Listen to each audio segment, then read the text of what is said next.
কথা বলেন। তা আমরা তো বেতনের কথা বলি, বেতন আমি বোকা কেন? আমি জানি না এখানে কত দিবে আমাকে। আমি 5,000 টাকা কোন আক্কেলে এই মসজিদে আমি চাকরি নিলাম?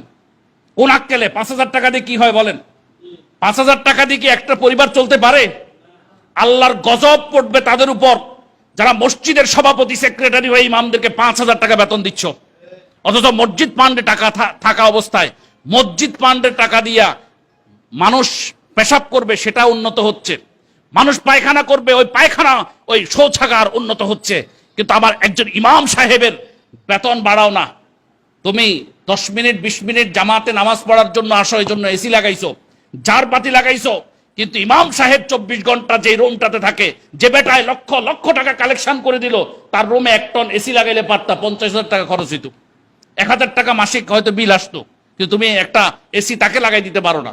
এসি তো দূরের কথা, একটা ভালো ফ্যান, যে ফ্যানগুলো একটু ব্র্যান্ডেড ফ্যান, সেগুলোর বাতাসগুলো কিন্তু একটু শীতল, সেটা লাগায় না। ওই টিনের ফ্যান কতগুলো আছে না, ওই যেগুলো আপনার এখানে দোলাই খালে বানায়, ওই দোলাই খালের ফ্যানগুলো আনি একটা লাগাই দেয় 1500 টাকা, এর মাথার উপরে লাগাই দেয়। আর কত কত মসজিদে আছে দোলাই খালের ফ্যানও না। এটা এটা কত সালে কিনা হয়েছে আল্লাহই ভালো জানে, 1971 সালে নাকি 1952-তে কিনছে আল্লাহই ভালো জানে। ইমাম সাহেবের মাথার উপর ঘুরতেছে। হ্যাঁ, তাহলে আমরা নিজেদেরকে এই জায়গায় উপস্থাপন করতেছি কেন?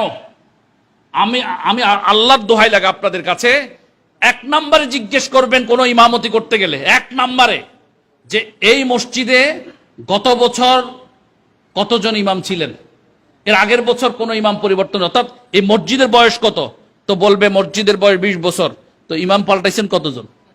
এটা একটু প্রশ্ন করবেন। ওয়াল্লাহি যদি আপনি এই প্রশ্ন করেন না করে যান ঢুকেন, তো কালকে একজনকে পাশা বেড়ে লাথি মেরে বের করছে, আপনাকে ওই জায়গা মতো দিয়ে বের করবে।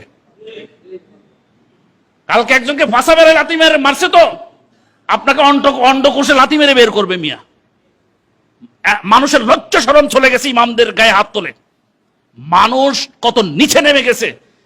আজকে খবর মৌলভীবাজারে রাজনগরে এক ইমাম সাহেবকে বেদম ভাবে পিটিয়েছে, নাক টাক সবকিছু আমি দেখলাম। এখন আমাদের সিলেট নেতৃবৃন্দ গেছে, সিলেট থেকে মৌলভীবাজার গিয়ে সেবা দিচ্ছে, দেখেন আইনি সেবা।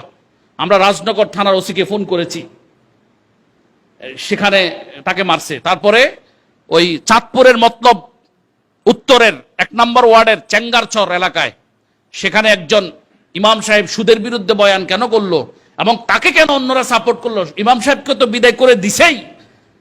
সবুজ ব্যাপারী মনে হয় ওর নাম, কাউন্সিলর, এবং একজন কথিত মুক্তিযোদ্ধা, তারা মিলে 4টা ফ্যামিলিকে আপনার সমাজচ্যুত করে দিছে।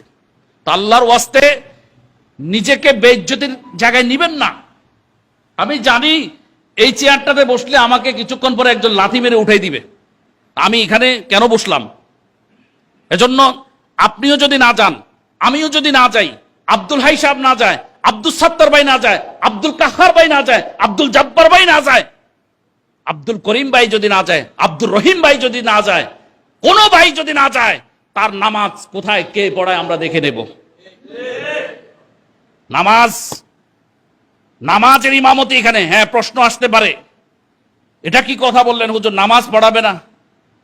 মুনাফেক, যেই লোকগুলো মুনাফেকিতে নেফাকিতে তাদের অন্তর ভরপুর, সেখানে কোনো মুমিন ইমানদার নামাজ পড়াইতে এটা তার জন্য শোভনীয় হতে পারে না।